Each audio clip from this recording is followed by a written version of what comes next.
Bonjour à tous, merci beaucoup et merci pour l'invitation, merci à Sophie et à tous les organisateurs pour cette journée.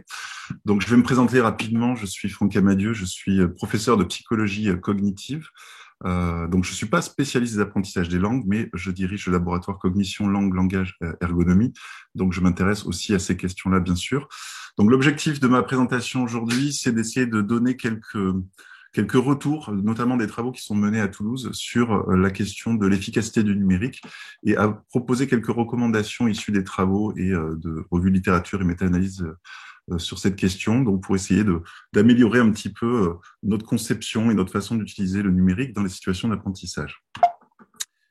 Alors, l'intérêt des technologies pour l'enseignement et l'apprentissage, alors je vais être bref quand on utilise des technologies, ne jamais oublier évidemment que si on les utilise, c'est qu'elles sont censées apporter quelque chose ou répondre à une exigence, à une situation. Donc le premier point intéressant évidemment avec les technologies, c'est de permettre un enseignement et un apprentissage finalement à distance, un apprentissage mobile. Donc on peut être sur le terrain grâce à différents outils de mobilité comme les téléphones, les tablettes ou encore les ordinateurs. Mais c'est aussi permettre de nouvelles activités. Par exemple, chercher des informations dans des bases de données assez riches, des choses qu'on ne pourrait pas faire dans des situations plus traditionnelles. Ou encore, vous avez la réalité virtuelle qui vous permet de simuler des environnements qu'on ne pourrait pas vraiment utiliser ou dans lesquels on ne pourrait pas être en situation réelle. On a également, évidemment, l'intérêt de la pédagogie différenciée. Si les systèmes numériques sont bien conçus, adaptés, on peut avoir un accompagnement des apprenants dans leur évolution, mais aussi un accompagnement des apprenants selon leurs caractéristiques et leurs différences entre eux. Donc, ça peut être aussi un point intéressant du numérique à ne pas oublier. Évidemment, il y a la question de l'accessibilité. Le numérique permet aussi de pallier certains handicaps, en tout cas de permettre des apprentissages selon les handicaps et d'améliorer aussi l'efficacité de ces apprentissages. Et enfin, je pointerai un intérêt du numérique qui est celui un peu de l'enregistrement de l'activité des apprenants, d'avoir une trace en fait de leur stratégie, de leur façon de répondre, du temps qu'ils ont passé. Et donc ça, c'est un outil pour les enseignants qui est un outil évidemment important puisqu'on peut avoir une représentation de l'activité, une interprétation de l'activité des apprenants. Alors, est-ce que le numérique est efficace? Souvent, on pose cette question-là. Évidemment, cette question n'a plus lieu d'être parce que le numérique renvoie à trop de choses différentes, à des contextes, à des supports, à des tâches très différentes. Donc, avec André Tricot, on avait balayé un petit peu les dernières méta-analyses, revues de littérature sur ces questions du numérique. Évidemment, vous trouverez énormément de choses sur l'efficacité des vidéos, l'efficacité du concept mapping, l'efficacité des serious games, etc. Donc, on va pas ici, mon objectif n'est pas ici de recenser ce qui marche pas et dans quelles conditions, mais plutôt de pointer voilà les facteurs importants qu'on doit avoir en tête quand on veut traiter de l'efficacité du numérique. La première question, c'est celle de la nature des tâches. Évidemment, les outils peuvent être adaptés en fonction des tâches et les tâches peuvent être un facteur explicatif aussi à un moment de l'efficacité de l'apprentissage avec ces outils ou pas. Les profils des apprenants restent un facteur très important. Les facteurs cognitifs comme le niveau de connaissance des apprenants ou les facteurs socio-affectifs, ce qui renvoie à la motivation, à l'intérêt. On sait que ça, comme dans des situations traditionnelles, ça reste des facteurs évidemment majeurs. Le contexte, on l'oublie parfois. Le contexte, c'est pas parce qu'on fait du numérique qu'il faut tout d'un coup se désintéresser au contexte organisationnel et matériel. Selon que les gens travaillent sur tel ou tel outil, dans telles conditions, on n'aura pas tout à fait les mêmes effets, bien évidemment. Et enfin, le cadre d'accompagnement, dont je vais vous parler un petit peu ici, puisque ça rejoint pas mal de nos travaux, c'est la question du guidage, c'est-à-dire le numérique est efficace à partir du moment où on accompagne les apprenants, à partir du moment où on les guide énormément dans ces activités-là. Alors, pour des ressources numériques efficaces, encore une fois, les ressources numériques, c'est très variable. Ça peut être des robots, ça peut être des tablettes, des documents, des sites web, des forums, ce que vous voulez. Les facteurs de réussite, dans le cas des tablettes, c'est quelque chose dont je vais vous parler. Pourquoi? Parce qu'en fait, on a mené un projet ANR avec l'Université libre de Bruxelles sur ces questions-là. En gros, on s'est intéressé aux caractéristiques des apprenants, mais qui étaient liées à la tâche, à savoir est-ce que les connaissances que les apprenants avaient dans le domaine qu'ils apprenaient, donc dans le cas des langues par exemple, ça peut être leur niveau de connaissance en langue, les habiletés de lecture qu'ils avaient, puisqu'ils devaient lire pas mal de choses, mais aussi les perceptions de leurs propres compétences, non pas pour utiliser les outils, mais pour apprendre dans ce domaine-là. On a évalué un peu ces caractéristiques et on les a comparées avec d'autres caractéristiques qui sont les caractéristiques de l'apprenant liées à la tâche d'utilisation, à savoir est-ce que les apprenants ont l'habitude d'utiliser ces outils, notamment les tablettes, et est-ce qu'ils se sentent compétents ou pas dans l'utilisation de l'outil. pas dans l'apprentissage, mais bien dans l'utilisation de l'outil. Et on s'est intéressé évidemment à la conception des ressources numériques, à savoir est-ce que si on introduit un guidage dans la ressource, on améliore les performances d'apprentissage? Est-ce que si la ressource est bien ergonomique, c'est-à-dire facile d'utilisation, est-ce qu'on améliore les performances d'apprentissage? Et donc, on s'est intéressé aux effets de ces différents facteurs sur les émotions, mais également donc, sur les performances plus classiques de l'apprentissage. Et chose intéressante, si on regarde les résultats des différents travaux que nous avons menés, c'est que oui, les caractéristiques des apprenants liées à la tâche d'apprentissage améliorent, participent énormément évidemment à la performance. Donc plus vous avez d'habileté, plus vous avez de connaissances, plus vous avez des perceptions positives de vos compétences, meilleur vous êtes évidemment dans les apprentissages. En revanche, chose intéressante, c'est que les caractéristiques des apprenants liées à la tâche d'utilisation n'ont pas eu d'effet sur les performances. Donc que vous ayez l'habitude ou pas d'utiliser les outils n'a pas du tout expliqué des différences de performance chez les apprenants. En revanche, la conception des ressources numériques, oui, améliore énormément l'apprentissage. Donc, le guidage est notamment un facteur important de la réussite des étudiants. Alors, un conseil très simple pour les gens peut-être qui sont moins familiers de ces situations de multimédia. La psychologie cognitive s'intéresse à ces questions depuis longtemps, à savoir est-ce qu'il faut combiner différents formats d'information. Grâce au numérique, on peut utiliser de la vidéo, on peut utiliser du podcast, on peut utiliser donc de la narration, on peut utiliser des images, on peut multiplier ces formats de présentation. Or, les travaux depuis plus de 20 ans confirment clairement que notre cerveau n'est compétent que pour traiter en gros 2 canaux d'information. Un canal plutôt visuel, pictural, donc c'est-à-dire tout ce qui est images, vidéos, graphiques, tout ce qui relève du visuel. Et on peut traiter, associé à cela, un canal qui est verbal, donc qui peut être soit un texte écrit, soit le discours d'une personne, donc orale. Donc en gros, notre cerveau est fait pour traiter simultanément 2 canaux, pas plus. Donc, dès que je multiplie des formats d'information à traiter un peu simultanément, je désoriente généralement les apprenants. Alors, autre point intéressant dans le numérique, notamment avec les ressources qui se développent, c'est la question des animations. Donc, ce qu'on ne pouvait pas faire avant, c'est l'utilisation de vidéos, d'animations, de choses qu'on met en dynamique, de manière à pouvoir traduire des choses qu'on n'arrivait pas à traduire avec, on va dire, du papier assez traditionnel. J'ai pris l'exemple ici du galop du cheval photographié par Moobridge, donc qui décompose, vous voyez ici, le galop du cheval en 4 étapes. Et si je vous demandais d'essayer de comprendre, de conceptualiser un peu, de vous représenter mentalement comment le cheval galope, je pense que vous auriez du mal à simuler mentalement la dynamique du galop, c'est-à-dire imaginer à quelle vitesse vont les pattes, comment ça s'enchaîne les étapes. On a beaucoup de mal cognitivement à faire ce travail-là, d'où l'intérêt à un moment de rajouter du numérique. Et donc, si je vous rajoute exactement les mêmes ressources, mais mis en animation, voilà ce que ça donne. On a ici finalement ce qui rejoint l'idée d'une vidéo. Donc, on a une séquence d'images qui permet de traduire la dynamique du galop du cheval. Donc, grâce à cette vidéo, je traduis la dynamique. Donc, j'accède à de nouvelles informations que je n'avais pas sur papier.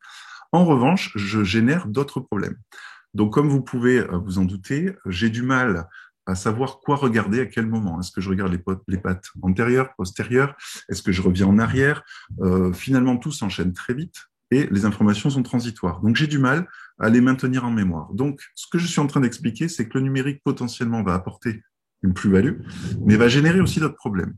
Donc, une recommandation ici qu'on pourra faire, c'est qu'il ne faut peut-être pas penser des fois le numérique en remplacement du traditionnel, mais bien en complément du traditionnel. C'est-à-dire, typiquement, dans ce cas-là, l'intérêt serait d'utiliser des images, comme je vous l'ai présenté précédemment, qui permettent de structurer mentalement le galop du cheval, c'est-à-dire que j'ai les étapes en tête, et la version dynamique qui me permet aussi de retravailler cette représentation avec l'idée de mouvement. Donc, quand on s'intéresse aux travaux sur le multimédia, ces documents qui sont assez riches en informations, en gros, les recommandations pour concevoir des ressources qui fonctionnent, c'est d'aider les apprenants à sélectionner les informations pertinentes. Si je reprends l'histoire de mon cheval, à un moment, il faut l'aider à savoir si on regarde les pattes antérieures, postérieures, à quel moment, et réduire les informations inutiles. Donc, typiquement, le jockey que je vous ai présenté, il ne sert strictement à rien pour l'apprentissage. Et on sait que ça détourne l'attention des apprenants. Il faut les aider aussi à organiser les informations en mémoire. Donc, ne pas hésiter à concevoir des ressources qui segmentent, qui structurent, qui présentent une organisation schématique, par exemple, des contenus. Donc, plus on aide à faire cette organisation, plus on facilite l'intégration en mémoire des informations.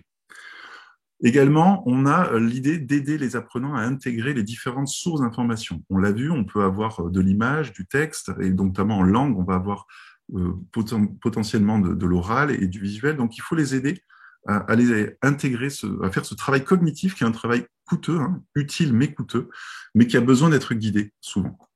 Et enfin, je dirais, quatrième recommandation, c'est les aider à développer des stratégies qui sont adaptées.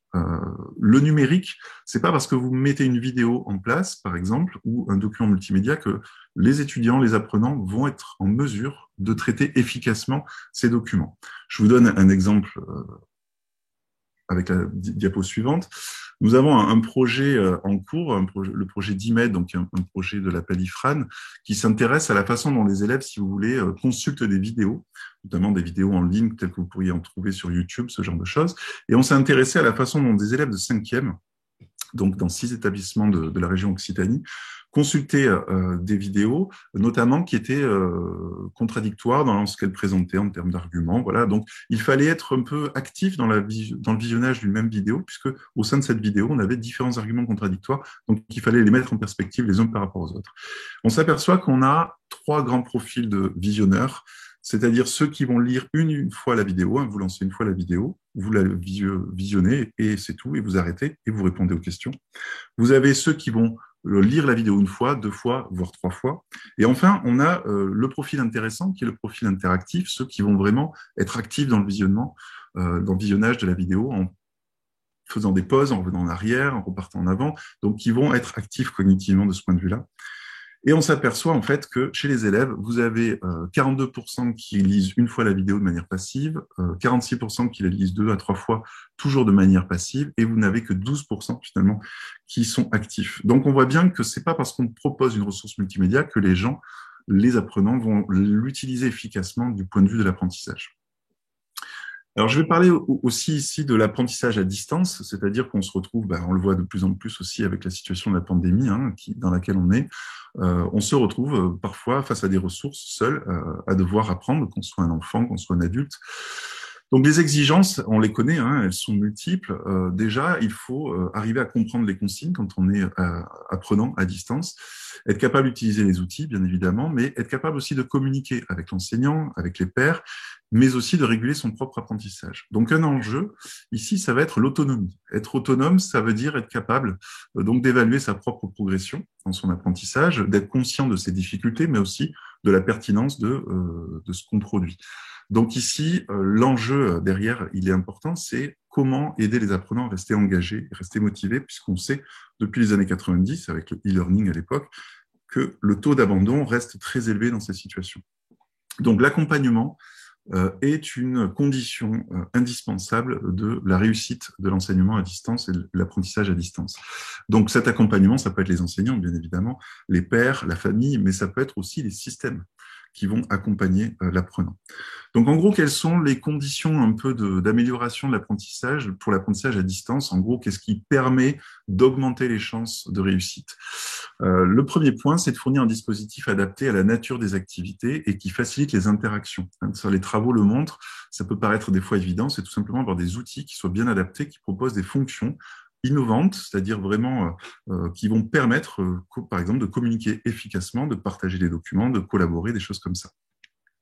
Deuxième point, fournir des consignes et des objectifs d'apprentissage très précis aux élèves, aux apprenants plus largement, c'est-à-dire plus vous donnez des instructions qui sont précises, moins il y a de chances que la personne se construise elle-même des objectifs qui soient inadaptés ou qu'elle soit désorientée dans son apprentissage. Le feedback est très important, c'est-à-dire qu'on va avoir besoin, quand on produit des choses à distance, d'avoir un feedback qui nous renseigne sur la nature de ce qu'on a produit, sur son efficacité, sur les choses qu'il faudrait éventuellement retravailler. Et un autre point en lien avec ça, c'est l'utilisation de prompts, c'est-à-dire de messages qui vont apparaître durant l'activité d'apprentissage et qui vont guider, si vous voulez, au fur et à mesure l'apprenant. Plutôt que de donner des feedbacks uniquement en fin d'apprentissage ou en fin d'activité, ce sont des messages qui vont guider au fur et à mesure. Donc, on va également encourager l'accompagnement des enseignants et de l'entourage, je vous l'ai dit tout à l'heure. Et enfin, le lien social est un facteur important de réussite, évidemment, de ces situations d'apprentissage, puisqu'on sait que l'isolement des personnes à distance est un facteur de démotivation, de désengagement. Donc, tout ce qui permet de maintenir du lien social, travail collaboratif, des outils de communication, des regroupements quand cela est possible, tout ça contribue effectivement à améliorer les chances de réussite. Alors maintenant, je voudrais vous parler, toujours en lien avec ce que je viens de présenter, la question de la perception des technologies, c'est-à-dire est-ce que les apprenants, mais aussi les enseignants, je vais vous en parler, acceptent les technologies. Donc là, je vais m'appuyer sur toujours ce projet sur les tablettes, hein, ce projet l'ETACOP qu'on a mené avec Cécile Van de Lemput et l'équipe de Toulouse. On s'est intéressé donc, si vous voulez, d'une part à l'efficacité des technologies pour apprendre, mais aussi on l'a mis en perspective avec la façon dont ces technologies étaient perçues et est-ce que les gens finalement trouvaient acceptable ces technologies et étaient prêts à s'engager pour l'utiliser, notamment côté apprenant. Donc, une étude a été menée par Jordan Lombard dans le cadre du projet. Donc, on a demandé à des apprenants d'étudier des textes multiples. Ils devaient croiser ces textes pour répondre à une question relative aux effets du soleil sur la peau et les risques potentiels qu'il pouvait y avoir pour la peau.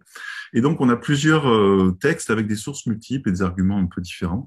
Et on a demandé aux apprenants d'essayer d'étudier ces textes comme ils le feraient dans une activité d'étude lambda. Donc, on a des étudiants qui participent à ça. Et on leur a demandé ils étaient libres, hein, ils pouvaient surligner les informations qui étaient importantes et ils pouvaient ici rédiger sur la tablette leurs réponses par rapport à la question initiale, donc une sorte de petit essai, si vous voulez, qu'ils produisaient. Alors, il faut savoir qu'ils étaient sur des iPad Pro, hein, c'est-à-dire des tailles d'écran relativement larges pour pouvoir faire ce travail-là. Donc, on a eu un premier groupe qui a travaillé sur cette application et on s'est intéressé à une nouvelle application pour tester de nouvelles fonctions innovantes pour essayer d'étudier des textes multiples comme ça et de construire une réponse de manière plus élaborée. Donc, on a un outil qui s'appelle Liquid Text, hein, un outil qui est accessible, donc qui permet si vous voulez, rapidement d'extraire ce que vous surlignez, d'en extraire les informations sur une fenêtre qui est à droite, et vous gardez les liens entre ce qui a été extrait et quelles parties des textes sont concernées. Et vous pouvez aussi afficher deux textes simultanément, ce qui permet de faire des comparaisons entre les textes. Et ensuite, vous pouvez, comme vous le voyez ici, organiser les différentes notes que vous avez pu prendre, comme vous feriez par exemple une carte de concept ou une catégorisation des arguments. Donc, on a un outil qui est innovant parce qu'il propose de nouvelles fonctions. Donc, on a un groupe d'étudiants à qui on a proposé cet outil, mais on leur a interdit d'utiliser les fonctions. Hein, c'était juste pour voir si c'est un autre groupe contrôle, si vous voulez. Ils ne pouvaient que consulter et surligner les textes. Ensuite, on a un troisième groupe qui, lui, avait la liberté d'utiliser toutes les fonctions innovantes de l'outil. Et enfin, on avait un quatrième groupe qui était libre donc d'utiliser toutes les fonctions, mais surtout qui était guidé du point de vue de l'apprentissage, non pas de l'utilisation de l'outil, mais de l'apprentissage. En d'autres termes, on a demandé aux apprenants d'abord de surligner les informations pertinentes, puis ensuite d'extraire celles qui jugeaient les plus pertinentes par rapport à l'objectif d'apprentissage, et ensuite de passer du temps à les organiser. Mais donc, vous voyez, on les a obligés à séquentialiser comme ça leur apprentissage, à le séquencer de manière à répondre certainement à de meilleures performances en sortie. Donc, c'est ce qu'on a testé. Voilà en gros les résultats donc de cette étude. Si vous regardez ici l'activité, passez à lire les textes ici dans l'histogramme sur les barres en noir, et le temps passé à produire les réponses, à élaborer les réponses à l'écrit, donc qui est ici représenté en gris. Si vous regardez, nous n'avons pas trop de différence de temps pour le groupe contrôle et plus nous avançons dans les différentes conditions d'apprentissage pour arriver ici à la condition où on guide les apprenants, vous apercevez qu'en les guidant, nous entraînons plus de temps passé sur les textes, plus d'analyse et moins de temps à produire. Et là, quand on regarde les performances en sortie, à savoir si les productions faites sont meilleures, effectivement, on confirme que lorsque vous proposez effectivement un outil avec des fonctions innovantes, mais surtout que vous guidez les apprenants, vous augmentez leurs chances de performer, alors qu'ici, vous voyez, en proposant des outils et des nouvelles fonctionnalités, on sait qu'ils les ont utilisés, mais vous ne les guidez pas dans l'apprentissage. Finalement, on n'a pas de différence significative, on n'a pas un gain d'apprentissage probant. Alors, chose intéressante dans cette étude, c'est qu'on a un paradoxe. Le paradoxe, c'est qu'on s'est intéressé aux perceptions suite à l'apprentissage que les apprenants avaient de cette expérience et de l'outil qu'on leur avait proposé. On a évalué ce qu'on appelle l'acceptabilité à différents niveaux. On a évalué ici en bleu la facilité d'utilisation de l'outil. En orange, la perception de l'utilité de l'outil. Est-ce que j'ai trouvé ça utile pour pouvoir justement répondre à l'exercice et apprendre? Et enfin, en gris, c'est est-ce que l'apprenant a l'intention d'utiliser cet outil par la suite si je lui donne une tablette, par exemple, dans ses études. On s'aperçoit ici que l'acceptabilité sur une échelle de 1 à 10, elle reste très élevée pour le groupe contrôle, donc c'est bien accepté. Et plus vous allez effectivement vers le groupe qui, je vous le rappelle, amène les meilleures performances, et plus on a une chute de l'utilité perçue et de l'intention d'usage. Donc vous voyez, dans tous les cas, les étudiants trouvent que les outils sont faciles à utiliser. C'est pas le problème. La difficulté, c'est l'utilité perçue. Et donc on s'aperçoit que on a un paradoxe. Les étudiants ont les meilleures performances dans cette situation-là, avec ce guidage, et pourtant, c'est la situation qu'ils rejettent le plus. Donc, ça montre une chose importante, c'est que des fois, on voit dans les travaux que on réduit l'efficacité du numérique à l'intérêt que les étudiants portent pour le numérique, et parfois les jeunes générations. C'est une erreur, puisqu'on s'aperçoit que on peut avoir une décorrélation complète entre la performance réelle apportée par l'outil et la perception que les élèves ou les étudiants en ont. Alors, je vais vous parler, toujours dans cette perspective des perceptions, on s'est intéressé aux perceptions des tablettes. Donc, on a fait une revue littérature qu'on a publiée il y a quelques temps sur la perception dans les niveaux donc primaires et secondaires des tablettes. Et on s'aperçoit dans la littérature que oui, si on regarde la perception des élèves, elle est plutôt positive. C'est-à-dire que les élèves considèrent que les tablettes sont des outils faciles à utiliser, on peut individualiser un peu les tâches, l'apprentissage serait jugé plus motivant, plus stimulant.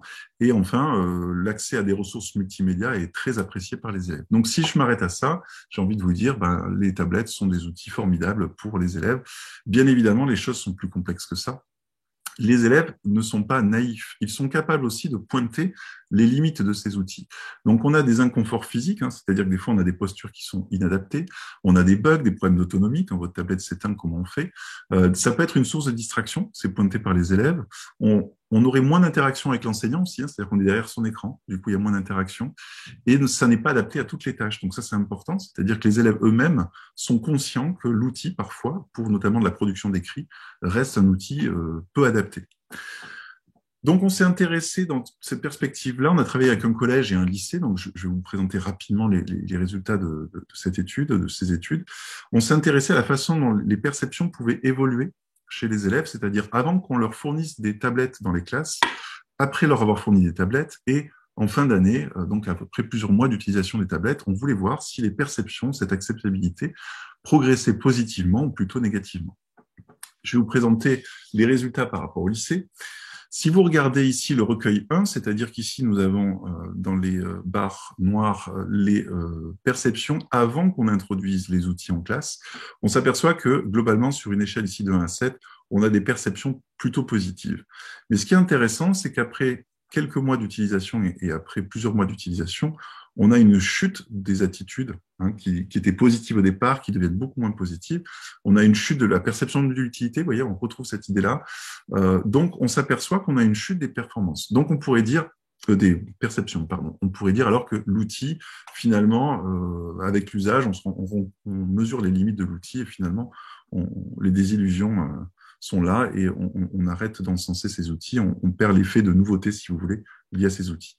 Mais chose intéressante, quand vous regardez les résultats du collège dans lequel nous avons travaillé, nous apercevons qu'effectivement, après une première utilisation des outils, on a une petite baisse de l'attitude, c'est-à-dire qu'il y a quelques perceptions qui baissent, mais surtout quand on regarde la fin d'année, on s'aperçoit que ces perceptions remontent. C'est-à-dire qu'il y a une petite baisse dans les premiers temps d'usage et après, on a une amélioration. Alors, ce qui est intéressant ici, quand on compare les deux études, c'est comment on explique ces deux différences. L'explication est assez simple, c'est que dans le cas du lycée, vous aviez une situation où les tablettes étaient très expérimentales, l'utilisation était totalement nouvelle et les enseignants ont tout simplement rencontré des difficultés techniques et aussi ne savaient pas toujours comment les utiliser du point de vue pédagogique. Donc, on s'aperçoit que l'expérience en classe avec les outils numériques a tout simplement dégradé les perceptions côté élève. En revanche, côté collège, pourquoi les perceptions se sont améliorées? Tout simplement parce que les tablettes étaient déjà en place dans le collège depuis plusieurs années. Et donc, les enseignants, une bonne partie en tout cas d'entre eux, étaient déjà aguerris à l'utilisation de ces tablettes et avaient déjà des compétences pédagogiques pour l'utilisation de ces tablettes. Donc, on voit que les activités pédagogiques mises en place en classe ont tout simplement aidé à réaméliorer, on va dire, la perception des tablettes. Donc, ce que je suis en train de dire, c'est pas l'outil numérique qui génère de la motivation et qui fait que l'étudiant ou l'apprenant sera plus motivé pour apprendre et s'engagera plus dans la tâche. C'est l'inverse. C'est parce qu'il s'aperçoit qu'il apprend mieux avec l'outil, enfin mieux, en tout cas qu'il apprend, que ça fonctionne avec l'outil, que ses perceptions vont s'améliorer. Vous voyez, donc c'est pas tout à fait la même logique. Je vais finir sur une dernière étude relative toujours à l'acceptabilité des technologies, mais côté enseignant cette fois-ci. Et je vais toujours être sur les tablettes, puisque je suis toujours dans le même projet. Et vous allez voir ici que ça va faire écho à ce que je viens de vous dire précédemment. On s'est intéressé à ce qui déterminait la fréquence d'utilisation en classe des tablettes par les enseignants. Donc là, je vous parle d'établissements scolaires dans lesquels on avait des tablettes.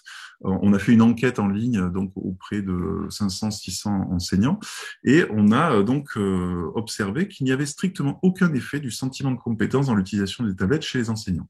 Dit autrement, c'est pas parce que les enseignants se sentent plus capables d'utiliser les outils efficacement, au sens de savoir, par exemple, installer une application, savoir paramétrer la tablette, etc. C'est pas ça finalement qui explique pourquoi certains l'utilisent beaucoup et d'autres moins. En revanche, c'est l'effet du sentiment de compétence dans la pédagogie avec la tablette. Quand on interroge les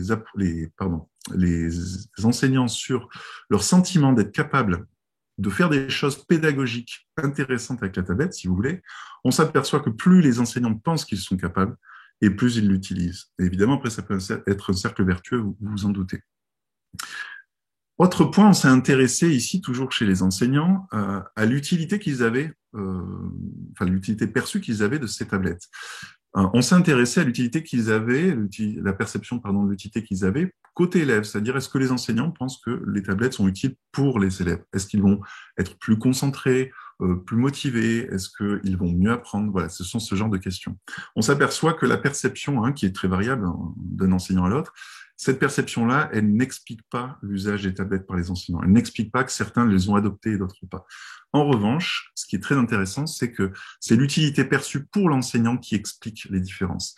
C'est-à-dire que les enseignants qui pensent que l'outil est un outil utile pour leur pratique d'enseignant, par exemple pour gérer la classe, par exemple pour faire de la pédagogie différenciée, par exemple pour mettre en place de nouveaux exercices qu'ils n'avaient pas moyen de faire autrement. Donc ça, ce sont des leviers finalement ou des facteurs qui ont amené les enseignants à s'engager dans l'utilisation des tablettes. Donc ce qui est intéressant ici, c'est la perception qu'ont les enseignants de l'utilité des outils, mais pas du point de vue de l'apprentissage de l'élève, mais bien de leur pratique professionnelle. Donc pour finir et pour rester dans les temps, je dirais qu'en gros, le bilan est assez simple. Côté élève, si on veut avoir des outils, des situations numériques d'apprentissage qui fonctionnent, il faut évidemment utiliser des ressources qui soient faciles d'accès, faciles à utiliser, mais surtout, on l'a vu, qui guide et accompagne les élèves dans les tâches d'apprentissage. Des fois, le piège, c'est de penser que les gens seront autonomes face à ces ressources numériques et seront motivés. On s'aperçoit que non, il faut vraiment les accompagner et les guider dans ces tâches-là.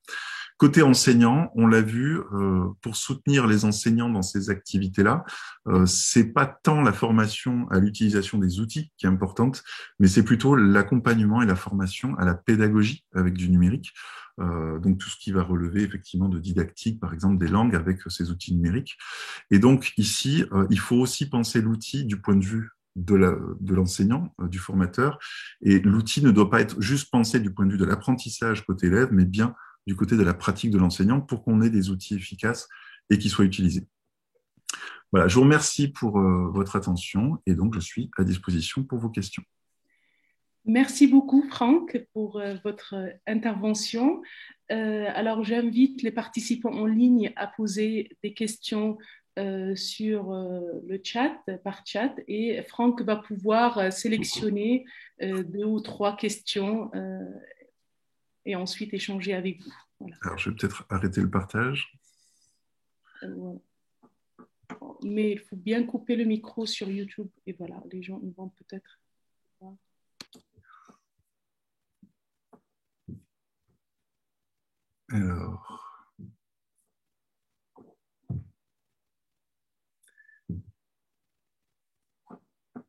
Alors, je lis une première question. Si je ne me trompe pas, comment savoir qu'une tablette est plus perfectionnée qu'une autre dans l'opération d'apprentissage? Alors, cette question-là, elle est très large parce qu'en fait, il y a le niveau technique organisationnel. Vous avez des tablettes qui sont tout simplement pas interopérables des fois avec des systèmes dans des établissements. Il faut des tablettes, voilà, ça dépend des autres outils que vous utilisez. Si vous utilisez, je sais pas, des tablettes Apple, mais qu'après tous vos systèmes dans l'établissement sont sur des systèmes plutôt euh, je dirais oui, Android, Microsoft ou autre, on peut avoir des problèmes de cet ordre-là. Après, les tablettes, je pense que globalement, la question qu'il faut se poser, c'est qu'est-ce que les élèves, les étudiants vont faire avec, et est-ce que, par exemple, la taille de l'outil est adaptée. Si vous êtes sur de la grande mobilité, avoir des grandes tablettes, ça n'est peut-être pas la meilleure solution. Si vous êtes sur de l'apprentissage en lien avec la mobilité. En revanche, si vous êtes sur, comme je vous l'ai montré dans une étude sur du traitement de documents multiples, alors des tailles d'écran importantes sont conseillées. D'ailleurs, c'est un des défauts des tablettes, hein, c'est les tailles d'écran par rapport à d'autres outils.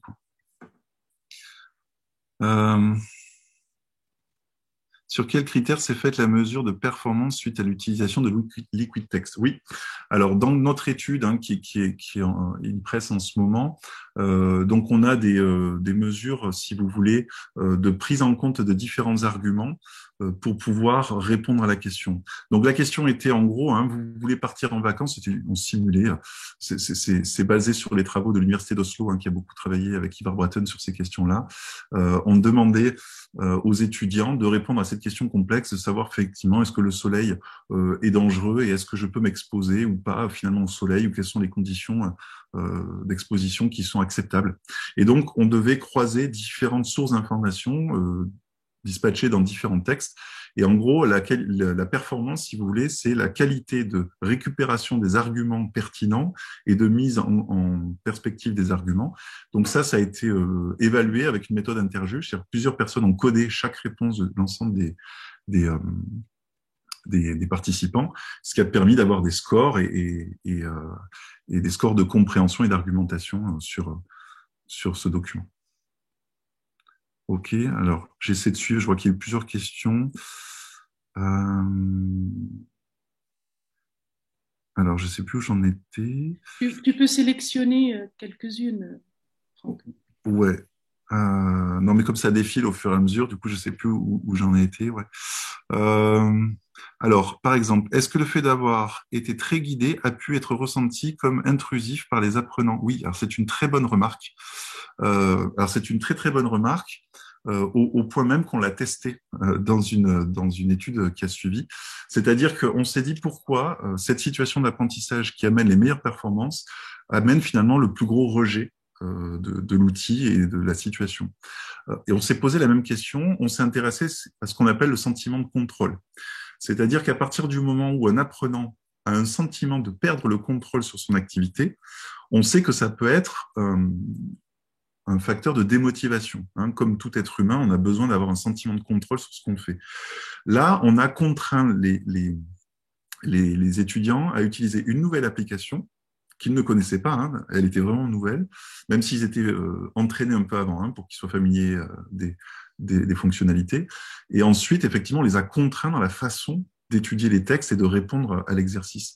Donc, on s'est dit, ça, c'est un problème, effectivement, de contrainte, et on a réduit le sentiment de contrôle. Donc, on l'a testé dans une autre étude où, effectivement, on a suggéré, mais pas contraint, etc. Malheureusement, on n'a pas validé l'hypothèse. Hein. C'est-à-dire qu'on a eu la même interprétation que vous, mais on ne l'a pas validé du point de vue empirique. Donc, on est en train de chercher effectivement d'autres explications.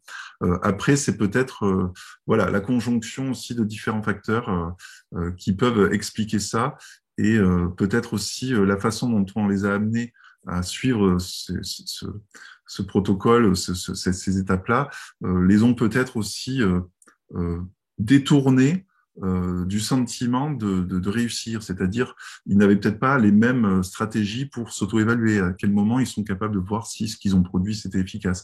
Peut-être ils ont eu le sentiment de suivre bêtement les recommandations et peut-être d'être moins engagés dans la tâche. Il peut y avoir ces interprétations aussi. Alors, sur la lecture passive des vidéos, je prends au hasard.